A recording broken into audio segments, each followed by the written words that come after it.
That was a crushing defeat. Anytime I see a trick play from the Eagles, I get PTSD. It was very heartbreaking.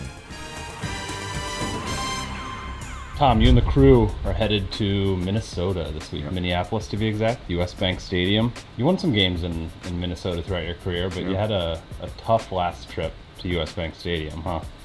Are we really bringing up Super Bowl 52 right now?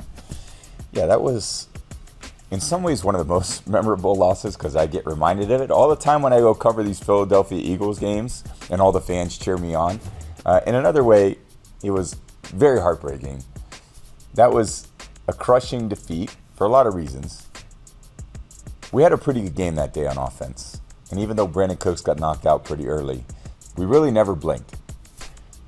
We ended up throwing for 500 yards that day. We had 3 receivers over 100.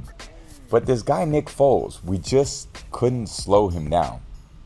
They played great. I'm sure a lot of people were rooting for us to lose. But I was proud of our effort.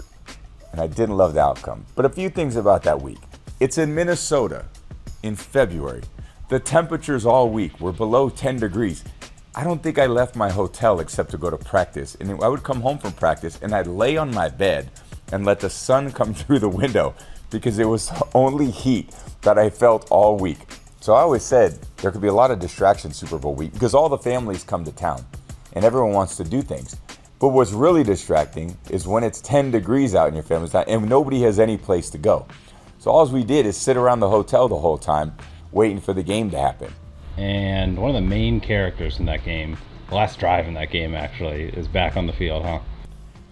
So my guy, Brandon Graham, fellow Wolverine, has a Wolverine on Wolverine crime. Strip sacks me.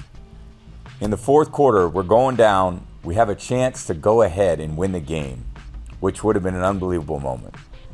And dug ourselves out of a hole, and he comes through the line of scrimmage and knocks the ball out of my hand just as I'm getting ready to throw the ball away, and it ends up being a fumble. And now there's multiple times where I've been standing on the field at Eagles Stadium in the last 2 years, and he's come from behind and pretending like he strip sacked me. It's not funny, Brandon.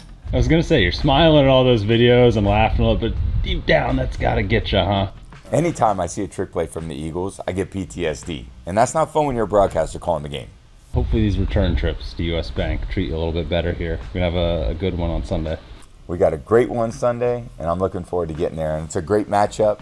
Minnesota versus Chicago, division rivals. Minnesota came back the last time they played in week 1, but might be different this time around. Bears are on fire. We'll see you there.